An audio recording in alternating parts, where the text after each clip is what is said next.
Hey everybody, this is Andy, aka Love Retro BTW, across Twitter, Instagram, and Twitch.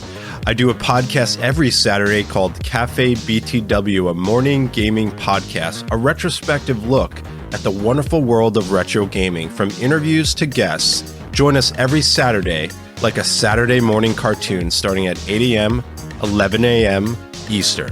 Also, if you're on Twitter, please join the brand new retro gaming community, a place to share, connect, and show your love for the retro gaming community. All the links are down below. And remember, enjoy the Gamers Week podcast.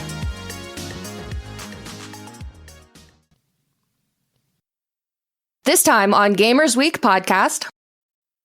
If Sega drops a console announcement on Friday, you're going to see my panties drop quicker. What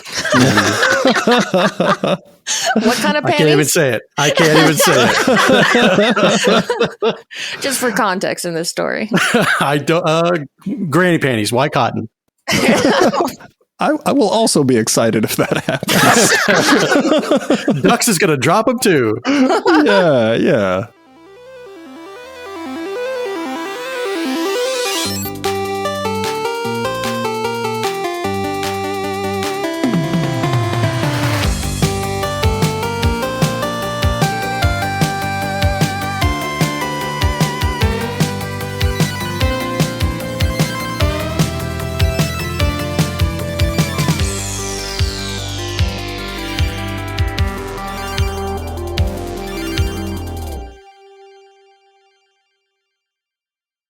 Because I record like the phone things for like American Express, press 1 to do whatever. So there's a chance I've called someplace and your voice is on the other end. Is if you'd like to see this, press 1.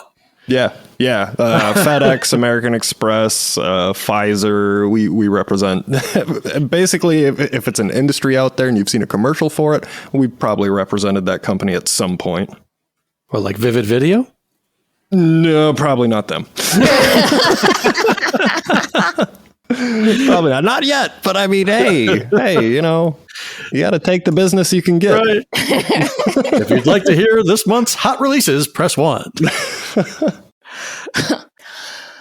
Welcome to Gamers Week podcast. Like the name says, we analyze the best, worst, and weirdest headlines of the past week in the video game industry. This is episode 24, and today is Wednesday, June 1st, 2022. Thanks so much for tuning in, everyone. My name is Blue Williams, and I'll be your host for this evening.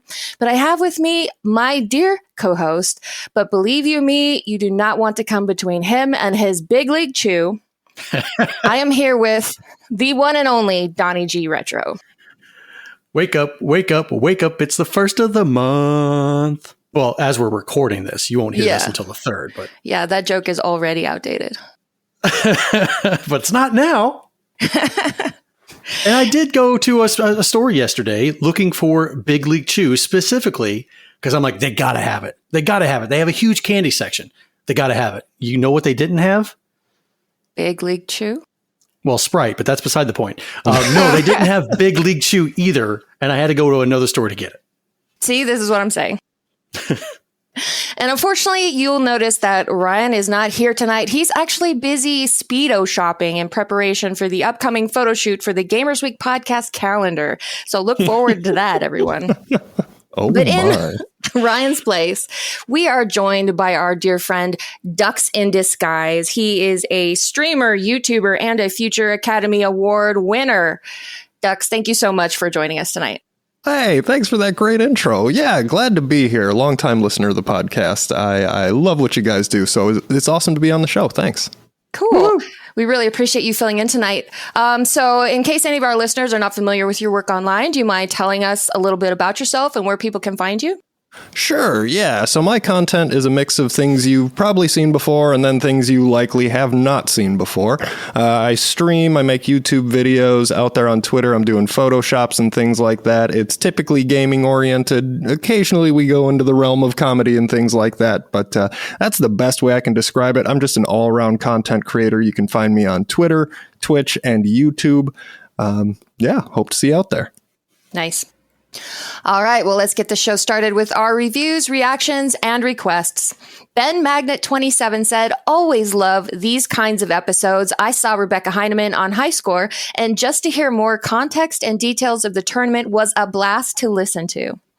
Burko says, oh man, Donnie G Retro, Contra 3 is worth it. You definitely need a co-op partner, though, to get the most fun out of the game. Trying to solo that game is just frustrating, in my honest opinion. And finally, Chrysolite Stone says, I'm listening to your new episode, and I'm here to tell you that this is the first time I've heard it pronounced cage. To my brothers and my benefit, though, we were a lot more familiar with the Japanese pronunciation and the word kage, which means shadow. Here we go. Oh boy, here we go. I know. I mean, it's basically, it all comes down to your upbringing and what you were exposed to. You were a good student of the phonics class. Exactly. Hooked on phonics. Worked for Donnie. And now it's time for the very important poll. Every Monday on Twitter, we post our VIP, very important poll. If you'd like to participate, follow us on Twitter at GamersWeekPC. The question this week, what's your favorite retro driving game? Top Gear came in at 12.6%, Red Racer at 12.8%, Outrun ran away with it at 53.4%. I'm sorry. And Other at 21.2%. Let's look at some of the comments from the poll. At Spectrum User 46 says Power Drift is an all-time fave driving game. At the Nintendo Post says, I don't know if it would be considered a part of this, but RPM racing for the SNES and rock and roll racing for the SNES, def favorites with rock and roll racing taking the top spot. At Allison the Vixen says Ridge Racer, or if it has to be a sprite-based game, then Al Unser Jr.'s Turbo Racing. At Electric Mastro 5 says, a lesser-known favorite of mine would have to be Test Drive Le Mans. And at Dies Unis says, Burnout 3. It came out 18 years ago. That's retro. So I was on the fence with that myself because Burnout 3 is like my favorite racing game. So good. But is it retro? It falls within that gray area because, I mean, we were talking about incorporating Gran Turismo in here, but that feels like more of a modern. It's retro. It is because it's 20 years old, but it feels like a modern game. Retro is more of a feeling than like a hard definition. It's a way of life, man. Right. Yeah. It's kind of hard to describe because I'm like that with racing games too. As soon as it goes 3D, it doesn't feel retro anymore, even though obviously like PS1 and Sega Saturn and stuff like that, I would definitely consider a lot of those games retro. But for whatever reason, racing, as soon as it goes 3D, I don't know, changes. So how did you guys vote in the poll? I went with Outrun because it is a classic as far as the retro racing games go, sprite-based type stuff. But I also really love Off-Road and Super Off-Road on the NES. Good stuff. 4 players, even on the NES. In the arcade, I think it had 3. But the wheels on that thing were amazing because they didn't stop when you turned them in either direction for so long. You could just spin that thing to infinity. Right. And people would get really confident and you turn right into the wall. Always good for a laugh. And just the bouncing, the continuous bouncing of trying to get back on track and everything. And you're like, how the hell do I turn this damn thing? Yeah, trying to recenter that thing after you've turned it to the left like 8 full rotations. Where's the center again? I mean, I'm in the same boat as Dux. I chose Outrun. It's one of my favorite driving games. But I also, just like he said, Super Off-Road. Super Off-Road is an amazingly fun arcade racing game that they did port back to the, the NES? And then Super Off-Road to the Super Nintendo Entertainment System. But you have other games like RC Pro-Am and Ridge Racer, Rad Racer, of course. It's kind of hard to solidify just one, but I got to go with the game that I've got the world record on, and it's Outrun. Imagine that, yeah. I mean, it's such a good game. Yeah, it's for me, that one's really tough. What about you, Blue? Screw Outrun. That game's a piece of crap.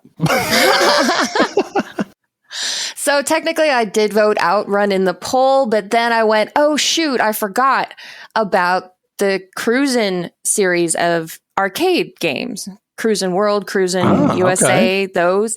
I freaking love those. I always will play one if I see one in an arcade. So as great as Outrun is, I think I get more excited to play the Cruisin' games. Yeah, Cruisin' was really great. And that made me think of San Francisco Rush. I don't know if you guys played those. Yep. But it was like Cruisin' USA or Cruisin' World, but some of the jumps and things like that were just totally crazy. They got ported to the N64. I know, I'm sorry, Ryan. But those are some solid, fun, like arcade type racing games. Well, they're so fun, in fact, that I believe they're still creating games like that. If I go into a Dave & Buster's, I still see racing games that, you might have a wave runner or a motorcycle or what have you. That's still going along with that specific design or style of racing game. And it's still very popular. Yeah, I mean, we saw some when we were at MGC, right? There was these 4-player racing arcades that were like newer cabinets. Yep. And yeah, they still had the racing seats and the wheels and the shifters and all that stuff. It's still going. Yep. Nice. All right, let's move on to our patron shoutouts. We couldn't do what we do without the help of our gorgeous patrons. Here are the generous folks supporting Gamers Week on Patreon. Davey PGH, the Red Ox PDX family, including Shannon and Luke, Zach Huge Thanks, Random Retro Dude, Princess Kitty Mew Mew, Rai Rai's Secret Best Friend, Mega Retro Man, Gameatroid, Emo-esque, Bill Tucker, Rye Bread's #1 fan, Fruitcake's #1 stan, The Wizard of Zardoz, Clayman71, Great Siaman 81, BNT Zillaguy, Geek With That, Crunchy Kong, Share Snacks, Frank Grande, Love Retro BTW, Steven Sand, Terry Canair, Ducks in Disguise, hey, Ducks, Jill and Colleen, and Games with Coffee.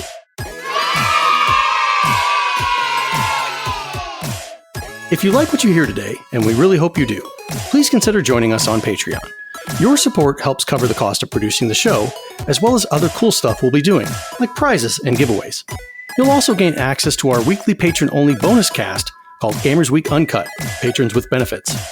Visit patreon.com/gamersweek or follow the link in the show notes to learn more. All right, let's move on to our headlines for this week. And our headline segment is, of course, proudly sponsored by the Retro Game Club podcast. It's a fantastic, family-friendly retro gaming podcast. In each episode, Rob and Hugh pick 2 games to play and discuss, as well as news, interviews, and other topics. Currently, they're playing through Metal Gear Solid and Revenge of Shinobi. Visit them at retrogameclub.net or follow the link in the show notes. Noise. I know you're a Metal Gear fan. I love Metal Gear Solid.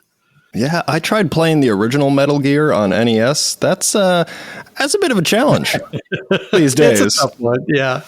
Stealth at isometric angles in 2D, that's pretty tough. That's pretty tough. I don't think that game holds up. You're being very kind, Donnie. Yeah, I think that's why you don't ever hear about it. Everybody just kind of pretends it doesn't exist. Mm-hmm. Right. That one and Snake's Revenge, like people kind of just like, no. It just started. The whole series started with Metal Gear Solid, right? Like, no. There's these 2 entries. No. You're full of it, man. The entries which shall not be named. Right. All right. From GameSpot, Sonic Frontiers gameplay video shows a puzzle-filled island for the Blue Blur to explore. Sonic Frontiers got a more detailed video today that showed off gameplay of the iconic hedgehog racing around a puzzle-filled island. Described as an open zone game by Sega, Sonic's latest adventure will see him doing far more than just running around the environment, as he'll be able to put his climbing skills to good use as well. Like yesterday's teaser, the new Sonic Frontiers trailer had a healthy mix of speed, rail grinding, and platforming to show off as well, although there were no enemy battles to look at as Sega opted for a safe tour of the Mystery Island. Sonic appears to have 2 speed settings for when he explores the island, as he can easily transition from a brisk jog to a more quick dash when he needs to get from point A to point B. June will see plenty of other announcements made during not E3 month, With Sega confirmed to be one of the 30 companies partnered up with Jeff Keighley's Summer Games Fest live event, it's likely that a few more details on Sonic Frontiers will be shared later this month. So, did you guys watch this? What did you think? Yeah, I know it's become cliche to say this is Breath of the Wild Sonic. I thought Blur of the Wild, yeah. Yeah, it's totally Blur of the Wild. That's a good way to put it. It's totally Sonic running around in the Breath of the Wild world. That's exactly what it looks like. From like the color schemes to the big tower that he was climbing in the gameplay video to the like really soft kind of orchestral background music that doesn't seem to fit Sonic at all. It's literally like they just took Sonic out of his world and put him into Hyrule. Yeah, that was what I noticed immediately was that camera turn to behind Sonic, very much how the camera turn behind Link kind of revealed Hyrule, revealing that open world, and then the music and that big tower. It was just very, wait a minute, I've been here before. Right. You know? I have to say, like, I went into this with no basis of comparison since I've not played Breath of the Wild yet. So the comparisons that you guys are making to it, it's not relevant to me. So whenever I first saw it, I was like, I'm going in. I'm like, I want to hate this. I don't want to like this at all. I'm going in with an open mind. Yeah, absolutely. With an open mind, but I don't think I'm going to like this. Then I started seeing what Sonic could do. I started seeing the rail grinding and whatnot. And at first, whenever Sonic started taking off like the Naruto run that's been made popular with the hands behind him, I was like, okay. Then he starts speeding up, and then I start seeing him do all these like the bumps going onto a jump, going up a wall, the rail grinds all over the place. It kind of felt like it was mixed with Tony Hawk's Pro Skater. Yeah. I'm just like, okay, I dig this. I think that this might be a game that I'll pick up on launch and sit down and have some fun with. Yeah, I noticed a lot of good things in the trailer, things that you mentioned, Donnie, like the environment traversal it looks fantastic. Like being able to move that fast through a world that big does look really cool. That's not something you had in Breath of the Wild.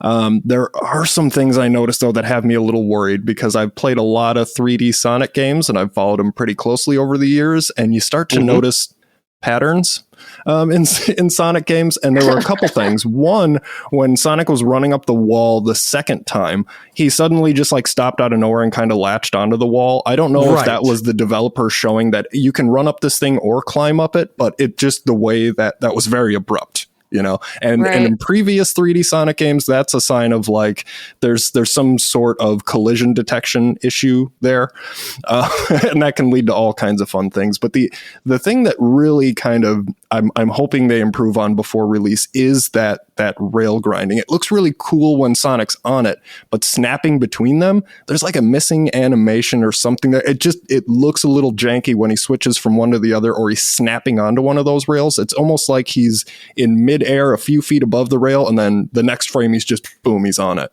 That always kind of threw me a little bit too. But other than that, I mean, it's looking kind of interesting. I'm interested. I don't know about day one, but it's looking good aside from those few little, Sonic 3D-isms. That to me sounds like, it's like, well, I mean, Sonic has 4,552 hairs, and you only put in 4,528. So why are you cheating us out of so many hairs? Yeah, and I get that. It may seem a little nitpicky, but I mean, it's something that I've seen since like Sonic Adventure, and how many games have they made where it's like, it feels a little janky, and I don't know. I've been trying to figure out, like, but why is it janky? Nobody seems to be able to. Everybody says 3D Sonic's janky, but there's no why. They still haven't figured it out yet. He's just moving that fast that they just drop frames. That's There you go. Yeah. Who needs animations? We got speed. It's fine. Right. I will say that I'm interested to find out if if you can actually overshoot the other rail since it's so close, or if because it's so close, it automatically snaps to it. That's the way it's worked previously. When you're switching between rails, it kind of snaps, which is nice. Okay. But like I said, it feels kind of weird is all. watching the video made me feel better about it than I expected. It seems like this particular gameplay footage that we got was primarily meant to show off the ways that Sonic can move fluidly or relatively fluidly, depending on your tolerance for jank, through this world. It seemed to be mostly just him running around in the grass and then coming across these various obstacles that would show off how he can dash or spin or rail slide or whatever. There was also 3 or 4 puzzles, and I say puzzles almost in quotation marks because it's such lightweight puzzle solving that it almost doesn't seem like it should count.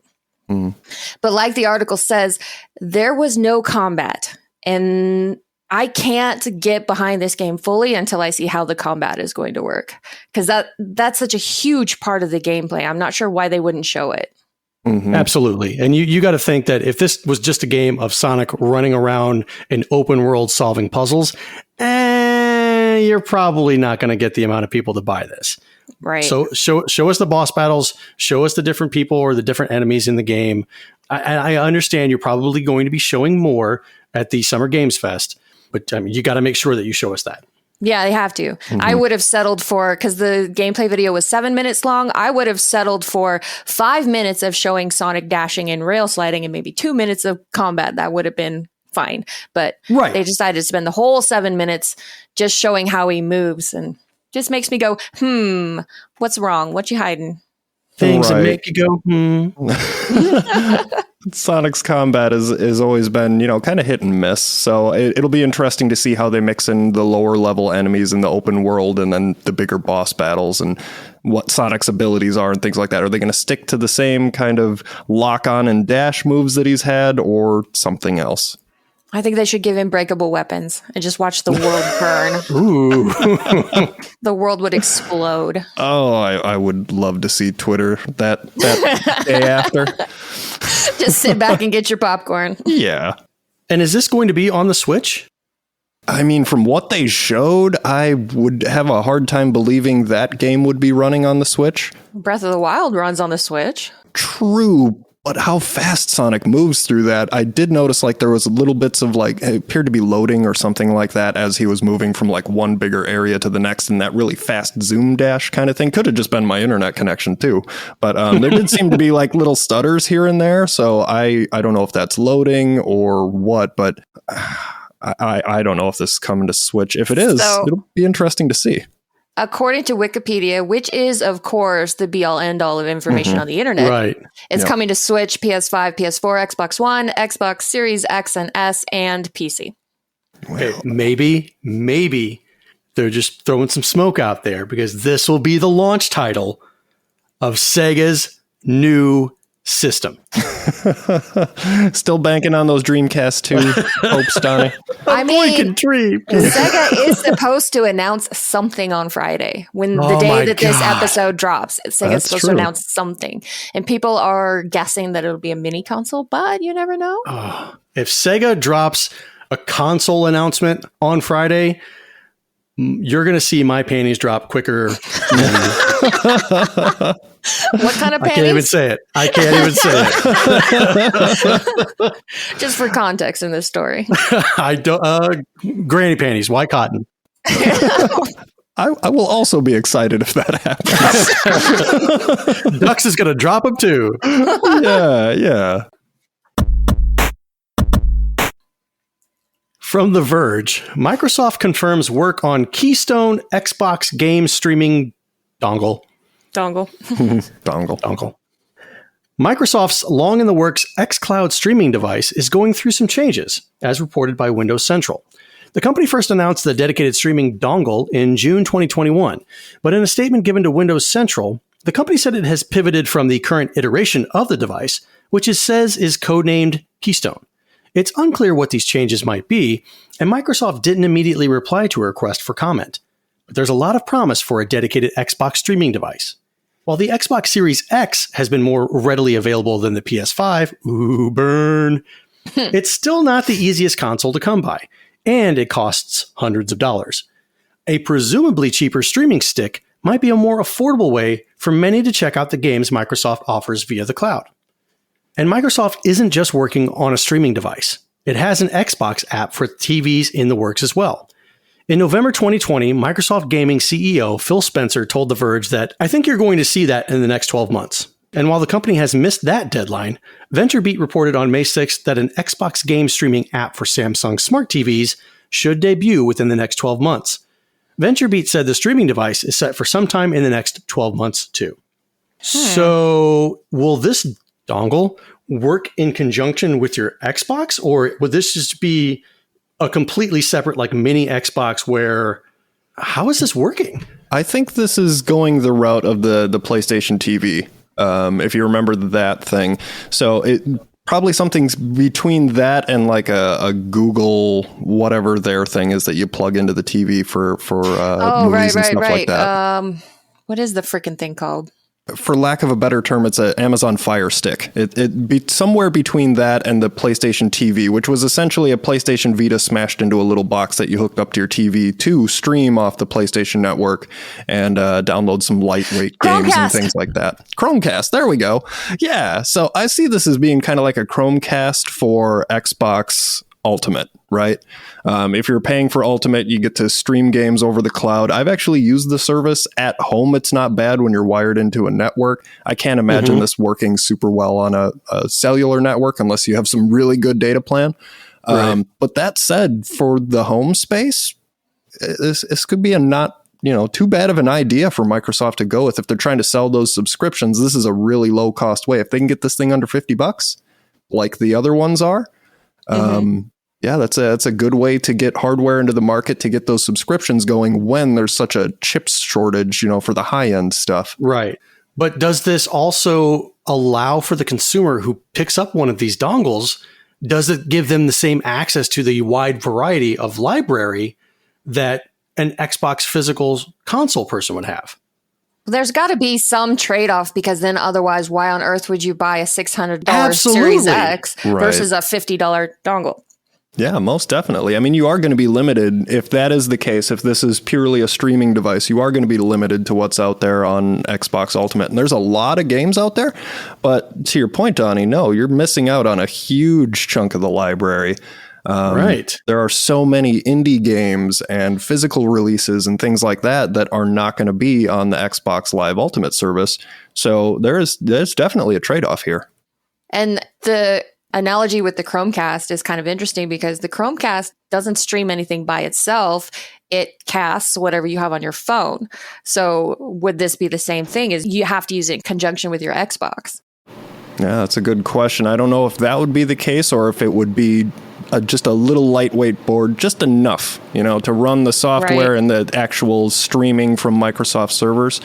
Yeah, that's a great question. I guess they have a lot of details to spill on this. I hope they do well with education. That's always been an issue with gaming hardware manufacturers, just educating people on what these things are. They need to work on that.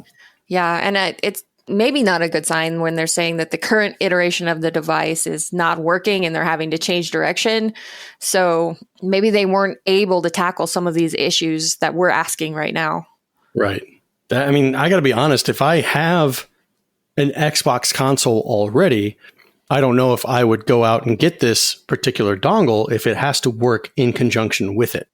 If you're trying to market it for people to get into the streaming service, I would think you'd want it to work without an Xbox. Get it to somebody who can't afford. Sorry, I can't drop $600 on an Xbox right now, but I can spend $50, $99 for this dongle and pay for a subscription service and get access to some of these great games, not new games, but still great games in their library.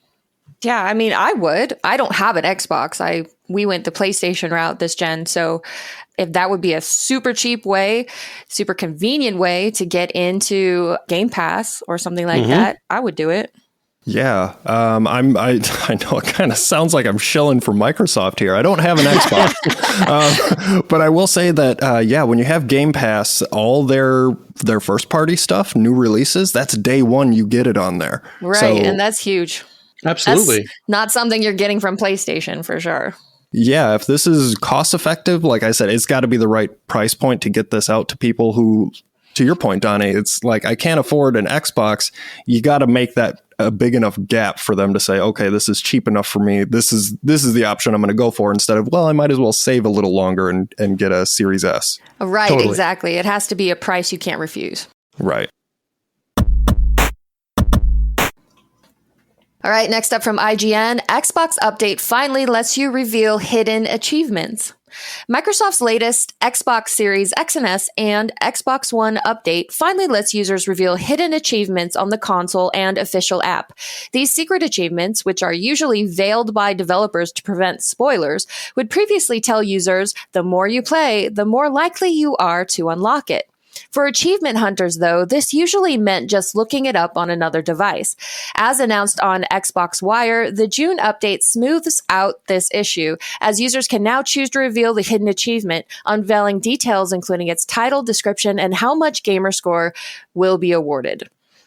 Xbox was lagging behind a little with this feature, as PlayStation received the option to reveal hidden trophies a few years into the PS4's lifecycle in 2016. Microsoft first added achievements to its games in 2005 when it released the Xbox 360, and the designer behind the system, alongside Game Pass and other features, departed the company in April. The June update also makes downloading updates more efficient on Xbox, as game patches will apparently now be detected more reliably and downloaded more quickly than before. Maybe that guy was holding it at ransom. It's like, as long as I'm here. Maybe. Oh, you'll put this out over my dead body. Okay. Right. I want them to put in the work to get this stuff. So, are you guys trophy hunters? And if you are, do you look up trophies?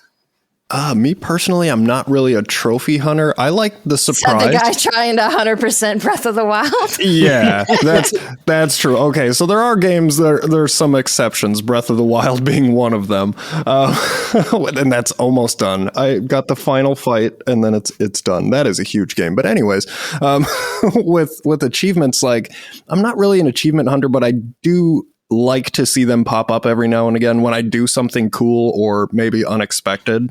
And you get a little achievement for that. The Stanley Parable on PC is a game. It's more of a narrative driven game, but the achievements in that game are just amazing and hilarious. If you leave the game installed for 5 years but don't play it, you get an achievement for that. It's called Go Outside. I've heard about that. Oh, wow. Yeah. It's brilliant little things like that. So while I don't hunt achievements, those kind of things I really appreciate. What about you, Donnie? I'm the same way as Dux. It depends on the game, though. There are times when I'll start playing a game, and then I'll notice that I start unlocking achievements more and more. And I'm like, oh, okay, well, maybe I'll try for this achievement. All right, this one's locked, but it shows me what it is. All right, I'll go and try for this achievement. But then there comes times when I see these achievements and I don't know what they are. And I'm like, okay, well, I mean, all I have to do in this day and age of the internet, just go look it up. Right. So it's kind of like that conundrum, like, oh, I'm going to go ahead and let my kids drink at home, because if they go out, they're still going to do it anyway. Oh, Why not give it to us if you know we're just going to go look it up on another site? Mm-hmm. That doesn't make any sense to me. Yeah. Yeah. Now, when I start a new game on PlayStation, I look up the trophies almost first thing, because I want to know ahead of time, is it worth starting to put into the effort to go for the platinum? How difficult does it look to get the platinum? And I started doing that when I was playing Assassin's Creed Odyssey. I was finishing up the game and realized I only needed something like 4 trophies to get the platinum. So I was like, okay, I may as well finish it up and get the platinum for this. And one of the trophies was awarded for spending the night with one of the NPCs. The problem was I was so far into the game that all the story options to do that were gone. So I couldn't get it until I beat the whole game, started a new game, and had to play like an extra 5 hours until the first opportunity to romance somebody showed up. It was such a pain in the ass. Oh, wow. So now that's why I check the trophies ahead of time, to just make it easy on myself. So by doing that, though, do you feel like it ruins or spoils some of the storyline for you? It really hasn't yet. A lot of the trophies will be like, beat this boss, I mean, which you knew eventually you were going to have to face that boss anyway. Right, So- but say something like Hollow Knight, where what's the one little dude who pretends like he's some big badass, but deep down he's not? There are several options on what to do with him during the game. You can either save his life at one point and get that trophy, or you can decide not to save his life and get a different trophy. So it's I mean, that game requires you to play through it at least twice. It's different. The achievements in Hollow Knight are different than the trophies for Hollow Knight, which is like, so if you're going for a platinum, it doesn't matter whether you save him or not. That's not one of the trophies. Oh, okay. All right. So- See, I'm looking at it from a perspective of playing it on Steam.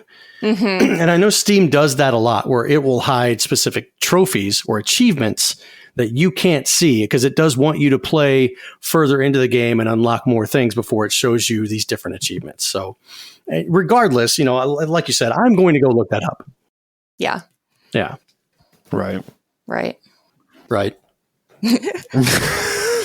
Yeah. Anyway, end verdict. I like it. I like this feature. Saves you having to go look it up on your phone. Absolutely. I can see it being useful. All right, let's move on to our top 3 new releases for the week. All right. First up, we have Silt on PS5, Xbox Series X and S, PS4, Xbox One, Switch, and PC. Dive into Silt's harrowing ocean abyss and unravel long-forgotten mysteries. Explore the dangerous waters, possess sea creatures, and solve puzzles to travel deeper into the darkness. Card Shark, which is out on Switch and PC. Card Shark is an adventure game full of cunning, intrigue, and delectable deceit. Enter a world where you'll need to play your opponents better than you play your cards. Cheat your way to the top of the 18th century French society. Master deceptions using card making, false shuffles, deck switching, false deals, and more. Use your ill-gotten gains to buy your way into the closed world of high-stakes tables. Sounds intense. Soldiers is out now on PS5, Xbox Series X and S, PS4, Xbox One, Switch, and PC. Fight for your freedom in a sprawling fantasy world caught between the living and the fallen. Hone your skills in a retro epic featuring puzzle platforming, Metroidvania exploration, and crunchy Souls-like combat. So, what are you guys interested in from this list? I mean, the first two, I mean, they all sound pretty good. The Souls-like combat has me a little thrown on Soldiers. I'm not good, if you will. Don't like the pain? Yeah, I cannot get that roll timing for the life of me. But Silt sounds really cool. I always like that when you can take control of other characters or things like that in games. That's like a huge appeal of Kirby, is all the different abilities and things like that he can get from his enemies. So I love games like that. That sounds pretty cool. But Card Shark sounds really interesting too. I like poker and games like that. So, video game poker, that kind of stuff. So that sounds really cool. What do you think, Donnie? So based on what I'm seeing here from these 3 games, I like what I see with Silt. It reminds me visually of a game called Limbo. I don't know if you guys ever played that one. I freaking love Limbo. Limbo's a favorite. Yeah. So I've only played a little bit of Limbo. I think I only have 21 minutes played in Steam for the game. But there was another game called Inside that I played. I think I beat that game. It was 3.5 hours. I like these types of games. It's very simplistic. It's beautiful. I think I'll be checking Silt out, but I too also like the Card Shark game. I'm very big into poker. I used to play it religiously, and this sounds fun, getting to learn some cheating tricks and whatnot, and try to climb the rope of high society, I guess. Sounds interesting. What about you, Blue? So last week I didn't want any of the games. And Right. this week I kind of want all of them. Soldiers, I love Metroidvanias. Those are my favorite. I also like extra crunchy Souls-like stuff. So that sounds fun. Silt, like you said, it looks exactly like Limbo and Inside, which are some of my favorite games. So I'm all over that. And Card Shark looks interesting. It looks like kind of like a novel gameplay where it's not quite a straight up poker game. And I like weird indies that do weird stuff. So I'm down for all three of these. If I wanted to prioritize, though, I would pick Silt above the others. I think so too. Yeah, especially after hearing that you checked it out, Donnie, and the visuals remind you a bit of Limbo. I definitely want to check that out now. I played Limbo in one 4-hour sitting. And I was so tired by the end, like trying to think my way through everything, but I freaking loved it. It was so good. Yeah, it was so great. That opening bit with the spider. Oh, right. Unforgettable. I think now that I remember it, I got stuck on Limbo, I think, with the spider. And I'm just like, you know what? I'll go play something else. So I think that's the reason why I never went back. The puzzles can be a little tough in that game, that's for sure. Like Blue said, you can probably get through it in 4 or 5 hours. But yeah, there are some puzzles that are pretty tricky in there. And I love puzzle games, but I hate feeling like I'm stupid. And sometimes puzzle games do that to me. Mm-hmm. But then you walk away and then you come back and you eventually beat it and then you feel better than ever. Or you walk away, you go look up the solution online, you come back, you beat it, and you feel better than ever. I mean, that too. There's more than one way to outsmart a puzzle game, I guess. Yeah. Exactly. All right, let's move on to our main topic. And truth be told, there's bupkis for gaming news right now. We're in the lull before E3 season, or as the case may be this year, not E3 season. So for our main topic tonight, we've got a selection of discussion topics that should hopefully be good for a trip down gaming memory lane. From Reuters.com, what is the oldest video game you are still playing?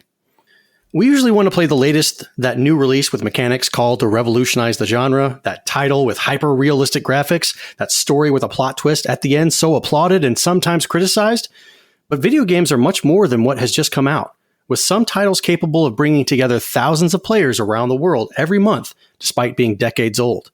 Because yes, in this entertainment industry, there is also room for the classics, for those works that came into our lives when we were little, or that we discover now for the first time thanks to an irresistible offer in stores, or their presence in video game services on demand, such as Xbox Game Pass at PS Plus Premium. We want to discover what is that old title that takes away your hours today, that video game released years ago that you are still playing. Remastered or not, what is the oldest video game you still play? Ducks, what about you? Oh, this is a fun one. So I love old video games. I always play old video games. The Super Nintendo, that's my favorite console. It's probably the one that gets the most use next to the Switch in my home to this day. So right now I'm playing Donkey Kong Country 3 because of that trilogy, that's the one that I played the least and the one it's been longest since I've played. I'm having a good time with it. It's certainly a Donkey Kong Country game. I do miss the title character, though. I do miss old DK. Right? That's the second game in Donkey Kong Country. He's not in. Right, Just right. saying. His name's in the title. Guy's not in the game. What's going on here? Right. But there is something really cool in that game, and that is getting around the mini map in the boats. That is so fun. Just cruising around in the boat. That's probably the most fun I've had on an overworld map in a retro game in a very long time. So that's really cool. I just got done with Sonic 1, so I love the classics. I'm still playing the old ones, platformers mostly. Okay. Blue? Like Ducks, Super Nintendo is my favorite console. Grew up playing the NES, the Super Nintendo, even a little bit of Atari 2600. So I love all those old games, and I still have so many on the backlog that I need to go back and play. But if you're asking, what's the oldest game that I play today? Play as in being present tense play. The one that I always go back to is Dr. Mario, which I've talked about on the show before, but I probably play Dr. Mario 6 out of 7 days of the week. Ooh. And that says something about a game. If it's that old and it's in your particular repertoire of video game play, like that many days out of a week, I mean, come on. Yeah. I use it as just like a break from the day. Like when I get done with my articles for the day and I just want to sit down for a little bit and not think, I'll just go put on some headphones with some music and I'll do a 0 to 20 run of Dr. Mario. And when it's done, then I get up and go back to work. But I definitely use it as a downtime to just chill my brain and not think about anything. Right. Yeah. I like how you say you play it and not think. And you still do that well with Dr. Mario. Just kind of space out. Next thing you know, you're like, oh my God, I got the world record for this thing. Oh, what happened? No, I didn't say I was good. High score. Is that good? Yeah, I'm not Dr. Mario World Championship material, but I can do a 0 to 20 run. Okay. Nice. That's pretty awesome. I mean, those like retro puzzle games, like match games, stuff like that, they're endless, really. That's the beauty of them. You can always get a better score. You can always get a better time, whatever it is. There's always something more to do. So I totally get that. Tetris is something that, like the original Tetris, Game Boy Tetris, I still, when I'm sitting on the couch, I'll fire that up and play it for a little bit. It's a good time. Yeah. Absolutely. Tetris, I don't find Tetris relaxing, though. Because at least with Dr. Mario, like there's a finite level of viruses on the screen, just a finite number, and when they're gone, then you're done with that board, and you get a little timeout, and then you go to the next one. With Tetris is just relentless. It almost feels like you're just treading water and trying not to drown. No, that's true. Yeah, you do kind of have to accept your fate going into Tetris. Right, you're going to die. It's just how long is it going to take? Well, so to put my 2 cents in, I'm the same with you guys. I really love all of the older consoles from Atari 2600 all the way to the modern retro, which is the PS2. But I find myself playing Tetris more often than anything else in my backlog. I play this game 4 to 5 days a week, just like Blue does with Dr. Mario. I find Tetris to be both relaxing and chaotic, because there are times when I sit down, and to be competitive at Tetris, you need to at least be getting 300,000 plus. There are days, and I mean this, I'll spend 2 or 3 hours playing a game of Tetris and I can barely break 100,000. Or there will be days when I sit down and play it and I get on a streak of like 300,000, 400,000. And it's like, oh, okay, this is very nice. And I've broken controllers because of Tetris. We've heard. Not being able to get the scores that I want, and I see these people who play Tetris competitively and how they're able to, with every single piece, they know exactly where they need to put it. And sometimes I find myself scrambling. But Tetris, to me, is the game that gets the most gameplay out of my retro backlog. So, are there any other games that are annual playthroughs for you guys? Because, like, for me, once a year, I'll always play through Donkey Kong Country 1, at least once a year, if not more often. Just run through and do a quick casual play. And I usually go through Super Mario World once a year. Yeah. Yeah, that's one you can just kind of get to Bowser if you don't want to do all the extra stuff, and it's still a good solid playthrough. There is a lot of game in Super Mario World. There is, yeah. It's a very familiar game too. Right. And it's always fun to go back through a game like that and see how much you just remember off the top of your head without having to look it up. Yeah, that's what's great about classic 2D platformers, all the secrets and how many you can remember. Like for me, Mario 3 is an annual playthrough, and that's another one. There's just secrets everywhere. At this point, I could probably play it blindfolded. Like I like every level. I just know all where all the tiles are, everything. But yeah, Mario 3 gets a playthrough. Donkey Kong Country is another one. The original, I do that one at least a couple times a year. I just can't get enough of that game. And then I'd say those two are really the ones that I'll go to every single year. There's a few other games I really love that I play every so often, but maybe not once a year. Mm-hmm. And see, Mario 3 is one that when I sit down and play it, I'll say, okay, this time I'm not going to use any warp whistles. I'm just not going to do it. And then somehow I always kind of find myself doing it anyway.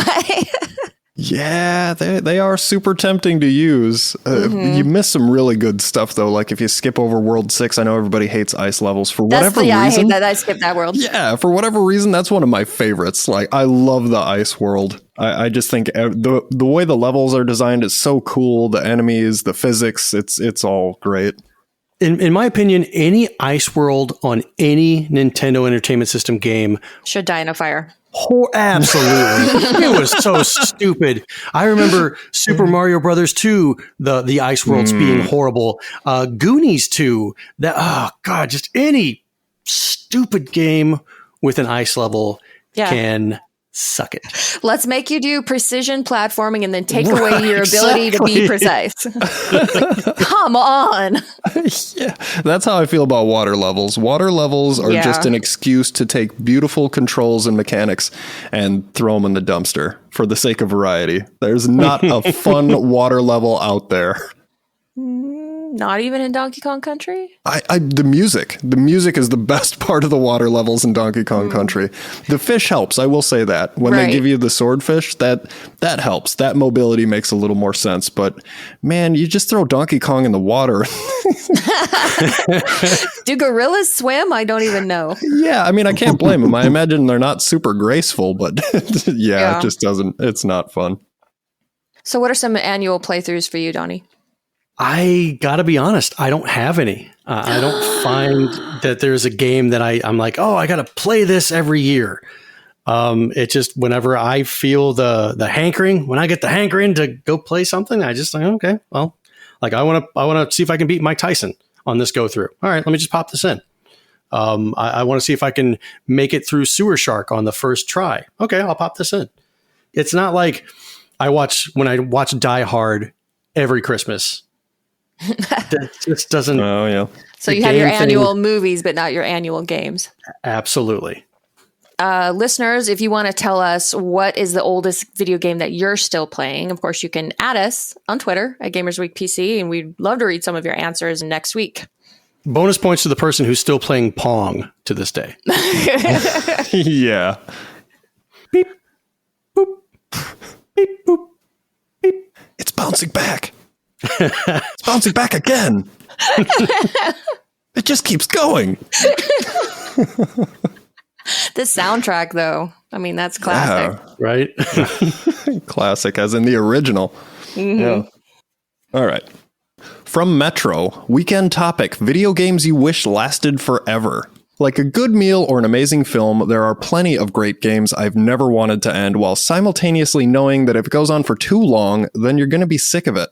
You always want to be left wanting more rather than wishing it would wrap itself up already.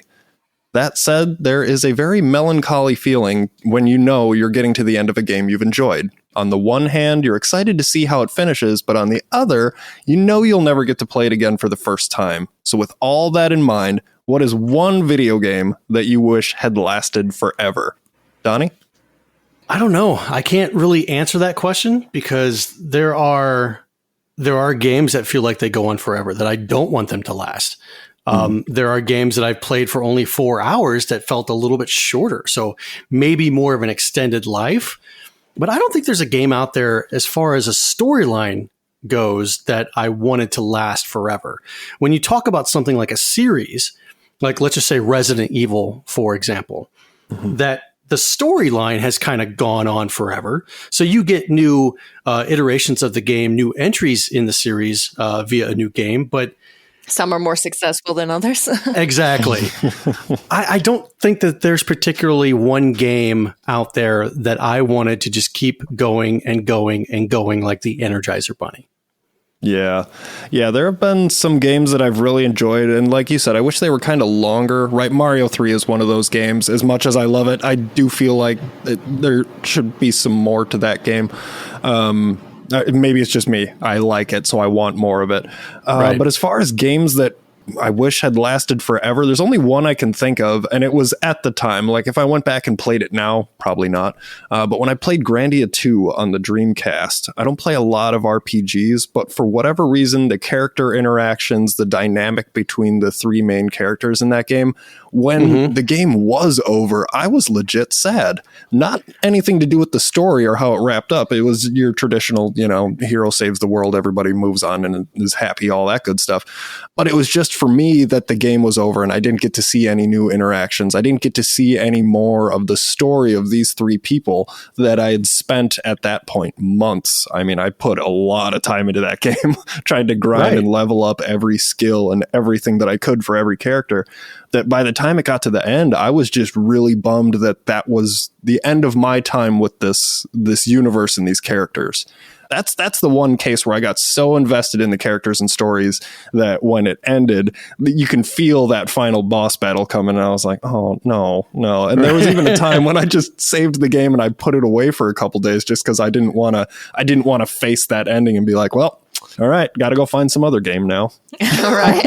I felt the way with Final Fantasy VII. I felt the same way with that one. When it ended, I was so connected to the characters and the storyline that I did go and buy Final Fantasy VIII when it came out, but I started playing it and I'm like, no, I want to go back to Final Fantasy VII. I want Sephiroth. I want Aerith. I want Cloud. I want Barrett, Tifa, all those guys. The guys I know and love and I've shared laughs with and cries with. I want them. And I couldn't move on. Instead, you got Emo Boy Squall. But he's the best looking guy here. Yeah, with the scar So on he's got half his that face. going for him. Debatable. Yeah. Blue, what was your one game that you wished would go on forever? So if it's a game that has exploration in it, then 9 times out of 10, I'll be perfectly happy playing that game forever. 2 that jump to mind immediately are Assassin's Creed Odyssey, which I was talking about before. The game is criticized horribly for having a map that is too big and there's too much to do, too much to go find, and people didn't like it. They wanted a more abbreviated experience. But for me, that was exactly why I love that game, because the map was huge. It took me 220 hours to clear the whole map and do every side quest, every side boss battle and get the platinum. And I loved every minute of it. It's a lot of hours. It is a lot of hours. And if the map had been twice as big, I would have been perfectly okay with that. Same thing with Hollow Knight. Hollow Knight, I can get through that in like 25 hours. Wow. But if the map was 10 times as big, I would just play that game forever and never question it. I just loved exploring that world, how completely different every area was, how there was always something to find. I just absolutely loved that game. So we're at the gates. We're standing at the gates, and you're being asked if you felt like you spent your time wisely on Earth. Are you going to answer yes? Or when you do answer yes, and he starts looking at this long list of how many hours you've logged on these particular games. No, I'm reframing the question. Is it, have you spent your time wisely on Earth? Define wisely. Right, there you go. Was I happy? Was I out there causing problems for other people, for my fellow humans? No, I was not. I was minding my own business, and I was doing something I enjoyed. That sounds pretty wise to me. Perfect answer. Well said. Yeah. It's all about how you spin it. Before we move on, let's take a quick break to talk about our sponsor. Gaming History 101 is proudly sponsored by the Elitist Podcast. It's a show where 3 friends and occasional guests play games about video games, including trivia, game show games, and more. Here is this week's trivia question. The titular character in Taito's mechanical game Zeke's Peak first appeared in what 1983 arcade game? Tune into the Elitist Podcast this Wednesday to hear the answer. You can find the Elitist on your favorite podcast platform, and we'll also have their links in the show notes. What kind of character? Titular. Say it again. I think that's enough titular for one night. Ooh, tingles.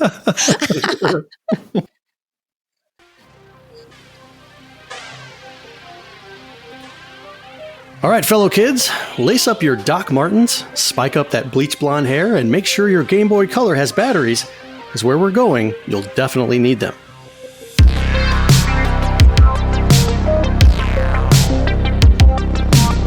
Welcome to the Retro Rewind. This week in gaming history, we take a look back at what was going on in June of 1998. Here's a look at some of the hottest tracks on the Billboard charts for June of 1998. Intergalactic by the Beastie Boys, The Rockefeller Skank from Fatboy Slim, Iris by the Goo Goo Dolls, Dragula from Rob Zombie. I actually went to his concert that year for that CD release. Nice. The Dope Show by Marilyn Manson. And who could forget I Don't Want to Miss a Thing by Aerosmith. Oh, yeah. No, thank you. There are songs that whenever they come on the radio, I immediately, with the first couple of notes, I'm like, nope. And that song is one of them. Hard no. Classic Aerosmith is so good. And then somewhere in the 90s, something bad happened. They sold their souls. Right. I don't know what happened there. There certainly was a shift in direction, though. Yeah. I think it started with that movie, too. The, was it Armageddon? Armageddon. Yeah. That's when it all started to go wrong. You are not wrong. Hot at the theaters this month. The Truman Show, starring Jim Carrey. Armageddon with Bruce Willis and Ben Affleck. And I think there was another global killer movie like Armageddon that came out in the same time frame. Deep Impact or something like that? Deep Impact. That was it. Yeah, I think those two were out at the same time. It's like, which asteroid destroys the world movie do you want to see? Yeah. That was a bit of a topic there for a while, was the whole end of the world kind of thing. And there was a period of time where if somebody came out with a movie like that with, like, just say The Global Killer, they made 2 movies. Right. And there was 2 volcano movies, wasn't there? Yes. There's Dante's Peak and the other one. The other one that's not Dante's Peak, yeah. Right. But it's the same thing. Yeah. So Hot at the Theaters, Truman Show, Armageddon, Can't Hardly Wait, which is a personal favorite of mine. I remember that. I love that movie. American History X, and Half Baked. All right, this month in the news, Terry Nichols sentenced to a life in prison for his role in the Oklahoma City bombing. The Detroit Red Wings win over the Washington Capitals in a series sweep to win the Stanley Cup. The Chicago Bulls beat the Utah Jazz for their 3rd consecutive title. And your favorite, my favorite series, Sex and the City, premieres on HBO back in 1998. And the Sega Channel closes down. It was cable's first on-demand video game service. Rest in peace, Sega. That's not your first thing that's going to die in that particular decade. Spoilers. Let's see. The downfall of society started in 1998. Okay, cool. I learned something tonight. Those last 2 entries, I feel like there's some relation there. Maybe not direct correlation, but yeah. There were early talks of a Tomb Raider movie. Eidos and Paramount have partnered to create a Tomb Raider film since Hollywood is the next logical step for Lara Croft, since she's appeared on over 80 magazine covers, and Tomb Raider and Tomb Raider 2 have sold more than 6 million copies worldwide. As of this article, no script has been approved, no schedule, and no stars have been attached to this project. Looking back, who would be a good fit to play Lara Croft? Are you asking who we would cast instead? Yeah, absolutely. Yeah. Absolutely. At the time of 1998, I don't think there was anybody else that you could cast besides Angelina Jolie. Yeah, it's tough to beat the casting, for sure.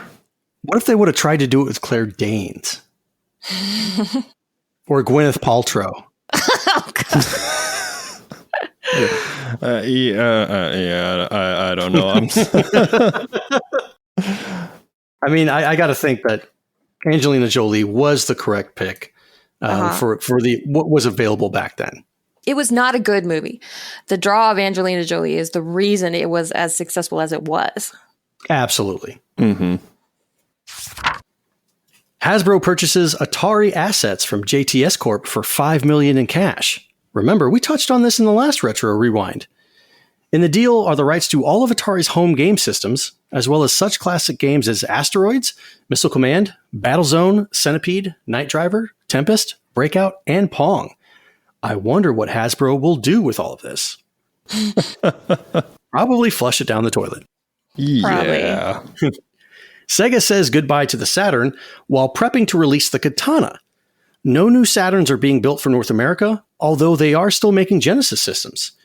Sega of America also is not developing any new games. However, new games are being developed by Sega of Japan. Do you guys remember what the katana was? I was just getting ready to Google it. I didn't want to ask in case it made me sound stupid. I was wondering, was that like the code name for the Dreamcast? It was the code name to the Okay. Dreamcast. Yeah, Well that done, makes Gus. sense given the timing. 99.99. You can't forget that marketing. But yeah, I remember that Sega was, they were a little goofy in the hardware business at this time, trying to release system modifications. And wasn't there like a Neptune at one point too? They had all these crazy consoles that like they developed to concept point where you can see pictures of the actual hardware. You know, it made it out of concept, but then they just didn't release it. The Neptune was the Mega Drive and the 32X all in once. There we go. Or all in one. But you are right. You know, I think it started with the Sega CD. Like they had a successful launch with the Genesis. They wanted to keep that going on for a long time. So they made the Sega CD and the 32X, which were both add-ons. But at the time that they were developing the 32X, they were already in development with the Saturn over in Japan. So it didn't make sense. Then they released the Saturn, and that was a very short life. And they're like, okay, we're going to move on to the next console. Like for some odd reason, Sega thought that they could fix things by just creating new hardware, and they shot themselves in the foot. Right. I mean, you got to consider the developers when you're launching a new piece of hardware. They got to have time with dev kits and getting used to the hardware and actually, you know, making games for it before you just throw something out on the market. I feel like that was one of their big missteps. It kind of felt like they were recovering a bit with the Dreamcast, but by then it was too late. It was way too late. I think by that time, whenever the Dreamcast came out, you know, the PlayStation was already. Well, I mean, we know that the PlayStation was competing with the Saturn, although the PlayStation was leaps and bounds above the Saturn. But when the Dreamcast came out, correct me if I'm wrong, but the PlayStation 2 was getting ready to come out, or it came out in 2000, if I'm not mistaken. Yeah, I know it was a little while after the Dreamcast, but still, you had heard well ahead of time that the PS2 was going to have a DVD player. I think a lot of people said, yeah, the Sega thing looks cool, but I'm going to wait for the DVD player. Thanks. Yeah, when that was just coming out right around the corner, it had a built-in DVD player, which at the time, I mean, DVD players standalone still cost you a pretty penny. Why wouldn't you just wait for the console?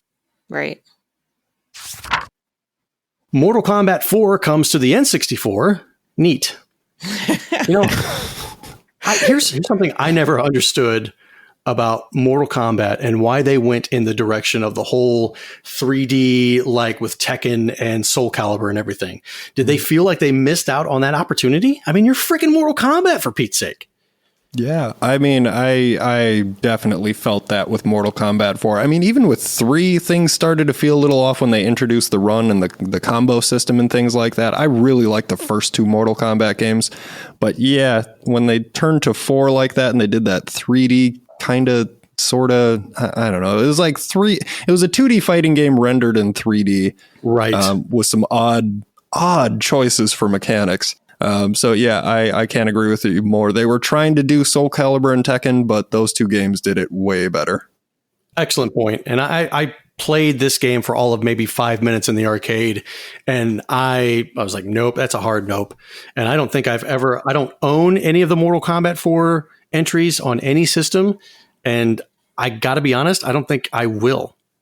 Mortal Kombat is kind of like the Genesis or Mortal Kombat 4, because in trying to compete with its competitors that had gone on to the next thing, it didn't start over. It just started adding things on top of what it already had, and it didn't fit. Yeah, I can definitely see that, because there are some old holdovers, right? You still have your traditional, like, very iconic Mortal Kombat moves, sweeps, uppercuts, things like that. Right. But then they just started bolting these 3D mechanics onto that fighting style, and those 2 worlds just don't mesh. It just didn't work. Yeah. The only way I played this game was actually on the Dreamcast, speaking of, in the form of Mortal Kombat Gold. So it's not actually called Mortal Kombat 4, it's Mortal Kombat Gold, but it's like the ultimate edition of the 4th game, and it's still not good. It still sucks. All right, here's a look at some of the games previewed at this year's E3. Turok 2, Mission Impossible, Earthworm Jim 3D, WWF Warzone, F-Zero X, Superman 64, Castlevania 64. Can you imagine them showcasing Superman 64 at E3? I want to know what part of the game they showed that didn't break. Well, we can only show you 5 seconds of gameplay. Oh, okay. They showed the menu screen and that's it. Right. Metal Gear Solid, holy Santa Claus. Legacy of Kain, Soul Reaper, Ocarina of Time, Lunar, the Silver Star Story, and Diablo 2, just to name a few. Wow. So that E3 debuted Diablo 2 right next to Superman 64. Right? Yeah, you got the top tier and sub level somewhere. The highest of the highs and the lowest of the lows. What's weird about this list is at the time, the thing I was most excited for was Earthworm Jim 3D because I loved Earthworm Jim. There's a lot of awesome games in here. New Zelda, Diablo, F-Zero. And I remember. Yeah. And back then I was like, Earthworm Jim. Give me that Earthworm Jim. Yeah, a lot of big titles that turned out to be not. Mm-hmm. And I played the out of Diablo 2 back in the day. I remember with my first PC, I would come home from work. I'd log on to Battle.net with Diablo 2 and play with guys from work. I'd play until like 2 or 3 o'clock in the morning. And it was a lot of fun. Yeah, that was one of the earliest LAN games that I played. You know, when you'd actually take your computer over to someone's house, there'd be 3 or 4 of you with computers and monitors. Yeah, that one was one of them. And some of the early FPSs like Quake and stuff like that too. But Diablo was always there. I never got to partake in a LAN party. I think it was because my computer tower was bigger and weighed more than I did at the time. So I was about to lug that thing around. Oh, yeah, it was a whole ordeal. Like, you had to unhook everything and then, like, yeah, a big, heavy tower. So I'd, like, seat belted in my front seat. Yeah. All right, let's take a look at the video game strategies for this month. If you don't have access to the internet, you'll get your fix for X-Men versus Street Fighter here. To play as Akuma, at the fighter select screen, keep pressing up until Akuma appears. It's so simple, a caveman can do it. To play as Chun-Li in her other outfit, at the fighter select screen, put the cursor on Chun-Li, press and hold select, then press any punch or kick button. If you want to play NHL 98, and if you want to have big goalies and small players, enter the password playtime. To give the players big heads, giggity, enter brainy. They should have used a different password. Right, exactly. Right, yeah. It's the brain. Oh, the brain. Thank you for hopping in the time machine with me this week. Go ahead and change that channel so your parents don't know you were tuned in, and we'll catch you again next time. Oh, and remember, if you don't like who they cast in the new Tomb Raider movie, pen a stern letter to the studio, and they'll be forced to change it. Hey, that's how you get things done in this. It's a thing now. Yeah. I wonder if it would have worked back then. Probably not. I doubt it. No. They would have told you to F off. Yeah. Right. All right, let's go ahead and wrap up this episode. And thank you all for listening to episode 24 of Gamers Week Podcast. And a big thank you to the Retro Game Club Podcast, the Leadist Podcast, and Love Retro BTW for sponsoring this episode. Don't forget to check out their links in the show notes. If you want to connect with Gamers Week, follow us on Twitter at GamersWeekPC. Email us at gamersweekpodcast@gmail.com. Visit our merch store at gamers-week-podcast.creator-spring.com. Or if you want to do it the easy way, follow the link in the show notes. Join us on Patreon at patreon.com/gamersweek. And finally, since you made it all the way to the end of this episode, please leave us a rating and a review to let us know how we did. We really do value your feedback. And while you're there, consider subscribing on iTunes, Spotify, or your podcast platform of choice. That's all for us tonight. Thanks everybody for tuning in, and we will see you next week. Who's that pestering you for your attention? I know, at the worst possible time. He's been quiet all night, and now... No, kitty, that's a bad kitty. Right, that's a bad kitty.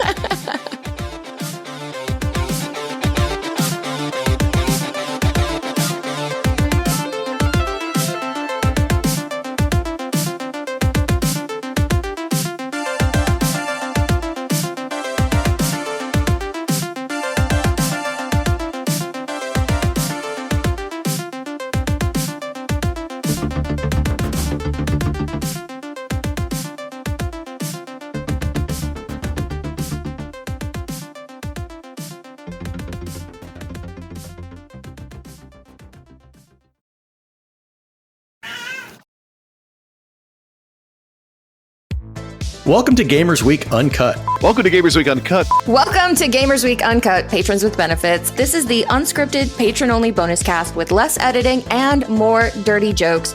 We don't know where the conversation will go, but we're sure it will be weird. This fish just went right on my nipple, and I'm just like,